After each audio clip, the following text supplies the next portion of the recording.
This quote comes from the professor and author Mary Beth Ingham, and she says this: "I'm not just one of a kind, and you are not just one of a kind, and we are each not just one of a kind, but we are one of an eternity." No pressure! Exclamation mark. Each of us has come with a gift, and if we do not give our gift, the world misses out. Hi everyone, this is the BRAD podcast. This is a place for you to discover what it means to be radical in your becoming, where self-discovery is way better than self-improvement. This is a new podcast that I've launched, and it gives me great joy to create this experience for you. I'm really excited about expanding the audience and inviting more people into the conversation. So after this podcast, if you could take a few moments, just leave me a review on iTunes, that would be amazing. This is episode number 8, and the title of today's talk is called This is MYU. Enjoy.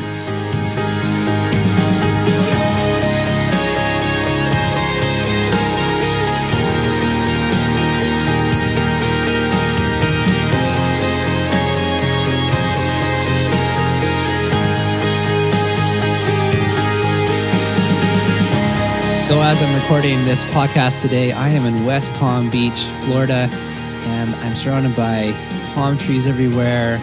There is some activity going on. I'm at the Hippocrates Health Institute. They're having a big day here today. And we're also close to the airport. So if you hear music or noise or airplanes in the background, you will know why that is.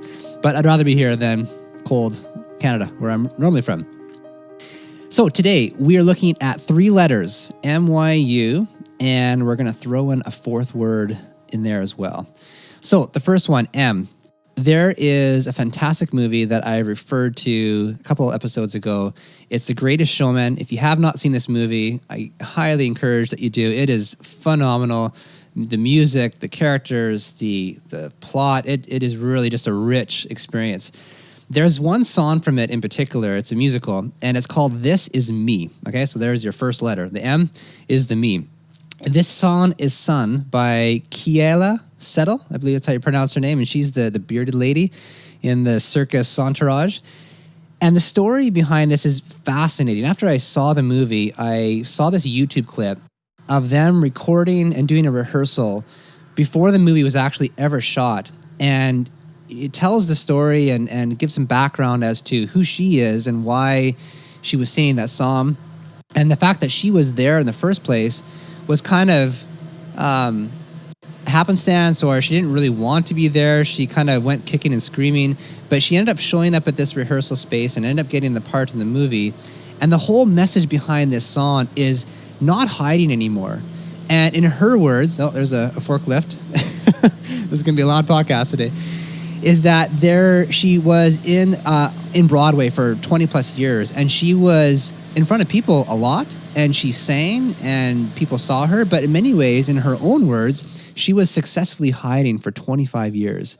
She wasn't stepping into the spotlight. And this song is all about that. Not hiding behind the stand or the microphone even, but stepping out in front of the microphone and saying, this is me. Here are a few lyrics from the song itself. It says, "We are bursting through the barricades and reaching for the sun. We are warriors. Yeah, that's what we've become." And in the chorus is, "I am brave. I am bruised. I am who I meant to be. This is me." And in that video on YouTube, there's a 5-minute video of this rehearsal prior to the movie being shot. She has this moment where she steps out in front of the microphone stand and the microphone itself, and because she's very quiet and subtle in the beginning, but she's like steps out in front and proudly explains and demonstrates and displays this is me, this is who I'm meant to be, and I am not going to hide anymore. I'm not going to downplay or to think less of myself, but this is the real me. This is who I'm always meant to be. And if you watch the movie, you'll see this thread being woven through it of people stepping into that and not shying away from who they are as themselves. So that is the M. That's quick. Okay, let's move on to the U, which is the word you. Why? Sorry, I'm distracted by the forklift. So Y represents the word you. And I want to share with you a song that was written by a friend of mine, Joel Auger, and we played in several bands throughout the years. And Hewitt was the name of the band that was together when we recorded this song. And it's an amazing song that captures the quality when someone looks at another person and says, "This is what I see. This is what I see in you as a person. And you may not see it, but man, I see it. And this is what I think of you." This is how I see you. This is how I would surmise you. If I could put words on you. This is how I would describe you. You are beautiful. You're beautiful. You're beautiful. You are, you are, you are. I remember the time in my life when we recorded this song, and as I listen to it now, it has so much more meaning and depth than when we were actually recording it at that time, which was years ago. But I think it's an amazing lyrical presentation and song to capture this. And if you didn't catch the lyrics, again, in that verse, it says, "This is how I see you. This is how I would surmise you." That word surmise is that you know something to be true, but you don't have all the evidence to support it yet. You just intuitively know it. If I could put words on you, this is how I would describe you. And of course, the chorus line is, "You are beautiful. This is how I see you. This is how I would describe you." That is often given to us by another person, right? So we are looking at ourselves, we're saying, "This is me." But when someone else says, "This is how I see you," that can often be a very accurate perspective of ourselves too. Now, sometimes someone will say something about us and we disagree and we say, "No, that's actually not me." A good example of this is when I first met my wife, Donna, years ago, and we were just friends. We weren't even dating at the time. And she had asked me what I thought of her. And we were on a phone conversation. We lived about 5 hours apart. And I said 3 things. Funny that it was 3, seeing that we're looking at 3 words today. And they were all negative, and they were not flattering. They were not at all true, but they were what my perception of her, what I thought she was. And so she hung up, kind of upset, obviously, and she phoned me a couple of days later and said, "Yeah, you're right. I don't think this is who I am at all. I contest the fact that you're wrong, and this is why I think you're wrong." And that led into an amazing friendship and marriage, and here we are 20 years later. So that's an example of maybe what it doesn't look like. However, in an environment where someone is being honest and they are calling out the beautifulness and the greatness in you, when they say that, it can do something to ourselves where maybe we don't believe it yet. We don't fully see what they see, but they don't have the distorted view, the cloudiness that we have about ourselves. There's a really cool phrase that the Zen masters use called mirror wiping. You might have heard a mirror before, where you might be in a relationship or something happens and it's a mirror reflecting back to you maybe what's happening within yourself. So you see it as, "Oh, this is happening to me." That person, it could be really good, it could be really bad, but it oftentimes is a mirror. It's reflecting back to us what is internally happening within ourselves. And it is a great way for us to just pay attention to what is. It's like an awareness of, oh, that is actually what is happening. I had a great experience of this recently with my sister, Renee Tugas, and she is a beautiful woman. She's 2 years older than me, and she's actually helping me a lot with this podcast and with all of the beautiful pictures on Instagram. So if you like those, they're from her, and she's just an amazing person who I love and have a good friendship with.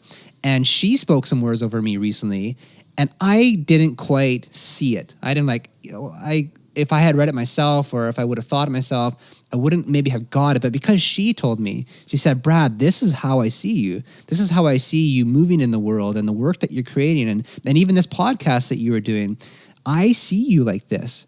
And I just want to encourage you." And it meant so much to me because someone was mirroring back to me perhaps what I don't see within myself. Okay, let's move on to the next one, the you. This is the word us. So this is me, talked about that song. This is you, and now this is us. I don't know if the first idea in your head is, oh, I've heard of that before. If you have, then you probably are watching something on Netflix or iTunes. There is this amazing show that came out in the last year or two called This Is Us. That's actually the name of the show. If you are a fan of good drama, good storytelling, good emotional, evocative music that tells a story, it is an amazing, amazing television show. I'm totally captivated and addicted to it. Good addiction. So I'm not going to tell the whole plot, but there are a husband and wife, and the story is about them and their 3 kids. And the storyline bounces back and forth in time to present day where their kids are grown up and they have families of their own or dating. And when they're teenagers and when they're about 11 and when they're babies and when they were dating and when they were married, first married. So it kind of bounces around a lot. But there was one episode, it was season 1, episode 5. I think it's called The Game, something like that. And if you want to see this episode, this is the one. And there's one a little dialogue here from Kevin Pearson. He's one of the boys in the trio of kids. And he's describing this painting to his nieces. And the painting is about life. He is an actor, and he got this role in some theatrical group. And every time he sort of takes on a new role, he does a painting to describe what it feels like to him. So he describes it like this, that my part of the painting is my color. And the painting is like all this like smattering of color. It doesn't really have any form. Looks very chaotic. It doesn't have any shape to it. And he talks about how the colors just keep getting layered on top of one another until it's hard to really differentiate between any colors, because perhaps it's not just one color, because it is one painting, but it's a multitude of colors, and the whole thing just gets filled in, and it's hard to know where it stops and where it ends, and concepts of death and birth, and maybe we were always there, and we look so intently at to the me of like, this is my color, this is who I am, I'm gonna put myself out there, and we focus on ourselves, but we are part of a picture. We are part of a painting, a cosmic painting, if you would call it that. And when you come back far enough, you can see the whole picture and realize, wow, it's not just about me, and it's not just about you, but really it is about us. It's about right here in this moment, realizing that although it might feel like this is a me environment or a me experience, this goes beyond me. It goes beyond you, and it goes into this much bigger picture of an us. And that's really what this whole TV show is about, the stories weaving together and how one part affects the other part. There's an amazing leader in the company that I work with by the name of Boyd Truman, and he said this statement a couple of months ago at a leadership summit event, and he said, every choice you make affects the whole family. It's such a profound truth, and it's so true. We don't think that sometimes because we're very individualistic in our society. We kind of have our own houses, our own cars, we have our own space, and some of us are more antisocial, if you want to call it. Maybe I'm in that category sometimes. But we are part of the whole, and everything that we do, it does affect everyone else. In some big way or some small way, we are affecting the whole thing, and that is true because there is an us. It's not just a me, it's not just a you, but there really is an us. So one way that I can try to describe this is not just with words, but with maybe some conceptual ideas. So the first idea is like a shape. So me could be represented by a dot, just a single dot on a page. That's me, right? There's no one else involved. It's just the one dot. Then we graduate up to a you. Well, now there's a me and a you. So now we've got 2 dots. Perhaps there's a line connecting between the two, and now we've got a line, and there's 2 dots on either side. Or maybe there is no line. Or supposedly there's no line because we're strangers, and I don't know you. So we're just 2 individual dots that are kind of floating, and maybe at some point we will connect, or maybe we won't in this kind of physical, earthly experience. And then we move on one more step to add a 3rd dot. And again, we can either connect the dots together, now it becomes a triangle, or they're just separate and they're kind of floating around. So we kind of move from a single dot, which is a me, to a double dot or two dots, which is a you, and then to a trio of this is us. And a great picture that I got was from Richard Rohr. I've mentioned him before, a phenomenal teacher and Franciscan monk, and he talks about this analogy of a fidget spinner. And you all know what those are, or maybe you don't know what they are, but basically it's like a little thing that you hold in your hand. It's got these 3 prongs to it. It's a little toy kind of thing. You kind of put your thumb and finger and you can spin it. So it's just fun. You kind of move it and you can do different tricks with it. My kids watch Dude Perfect and they do all these tricks with fidget spinners. Anyway, that's kind of a tangent. But the fidget spinner is a good example of this, where you have 3 specific points and it looks very individual. But if you were to spin it, all of a sudden now it looks like it's moving as one.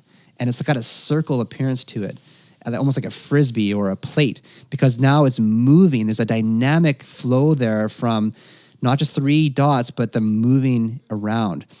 That's the dynamic experience that can happen when you have 3. You don't necessarily have that in 1 or 2, but 3, all of a sudden, wow, it really bumps up. Another way to describe this is in musical terms. Because I have a musical background, this is more close to my consciousness. So a single note or a single melody, that's a me, right? It's the melody on top of the song. It's what you hear. It could be one note on a piano or a guitar or another instrument. If you add another note, then all of a sudden it's not harmony yet, but it is called an interval. It's the relationship between one note and another note. And then you add a third one. Well, that's when you start to get some color. You can get different triads and chords. You heard of major chords or minor chords, augmented, diminished, sus, all those chords, and they start to give some quality and color to the individual notes. On their own, they don't necessarily have that, but you bring them together, and then you've got something much more colorful to listen to. Okay, so we have discussed the M, which is the me, Y, you, and the us. This is MYU. Now I want to tail back to the first part of that sentence, which is a very short sentence, I know, but I want to look at the word this. And why is that important? This is why. Because there is, and I got this from John Duns Scotus. He is a philosopher and theologian from the 12th century. And he was very influential, one of the most pronounced, well-known thought leaders at that time. And he described it as a haesity. I believe that's how you pronounce it. And that's Latin. And what it means is thisness. That's the best translation in English is a thisness. And what is thisness? What is haesity? What is heic, which is kind of the root word? And is it this thing? Is it that thing? How do we describe it? And he says, I give you this answer. It's just this. That sounds really profound. So what is that? I mean, that sounds almost like confusing. What do you mean this is this? But here's my way to describe this. Now I'm just scratching the surface with him, and actually, in fact, the quote I gave you at the very beginning from Mary Beth Ingham, she is a real scholar of John Duns Scotus, so she would be able to elaborate this more.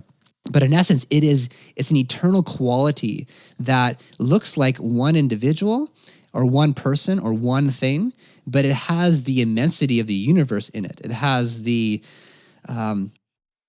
things that are beyond what we can understand in that particular thing. And I want to spin around back to music for a minute. And I think that this will shed light on thisness, if this is my best try at this. So quite a few years ago when I was in school, I was learning about many things in the jazz improvisational world. And there was a teacher that came. His name was Efran Toro. And he was from Puerto Rico. He was a percussionist. And he gave this amazing presentation on the harmonic overtone series when it pertains to music, because you can also find harmonics in different disciplines. But when it comes to music, here's how it looks like, is that when you have a resonating frequency, there's a bunch of other frequencies that will start to resonate because of that initial frequency. In essence, it's like there's a sequence of sounds that will happen because at some fundamental level, some low frequency, a bunch of other tones become audible because there was something that triggered that whole thing to begin with in the first place. So what this would actually look like if you were at a piano and you can go to one at some point. It has to be a real piano. You're not going to hear this on a digital piano, but like an upright or a grand piano. If you play a low C on the piano, and a C is, if you find two black notes, it'll be the white note below the two black notes. That is a C on the piano. If you play that really low in the piano, like far left-hand side, you will also hear the C above it. So the piano repeats itself. So you go up to the next pair of two black notes, find that C.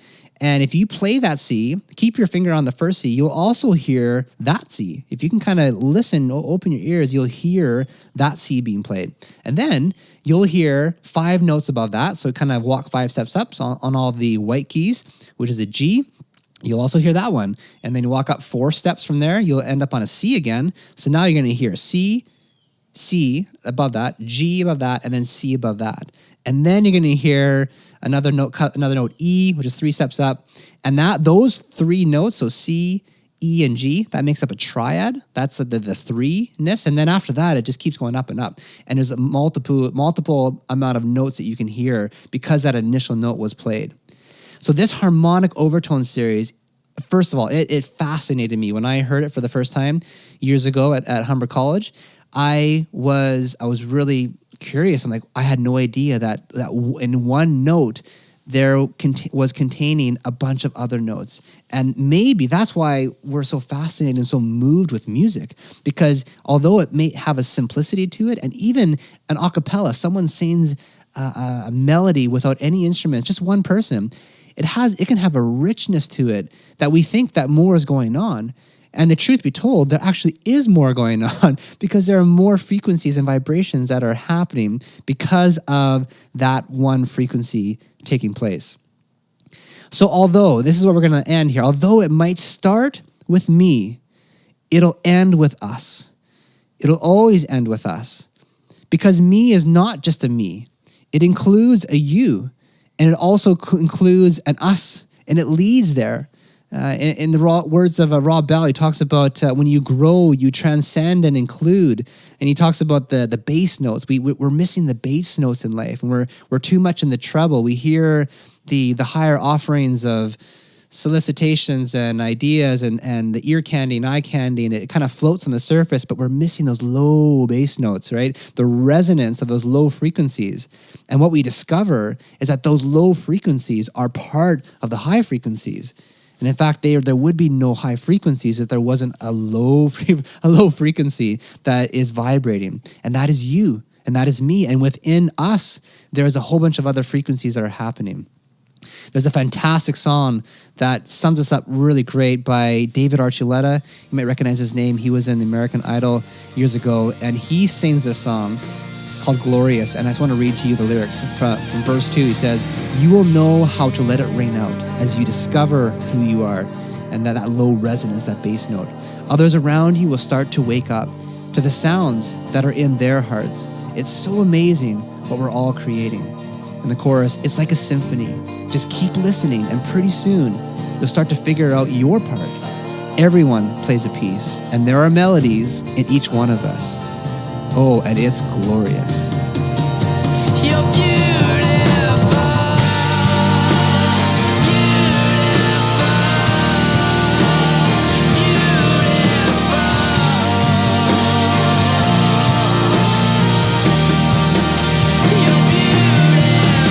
Thank you so much for listening to this podcast today. It means a lot to me that you would give me a chunk of your time to check this out.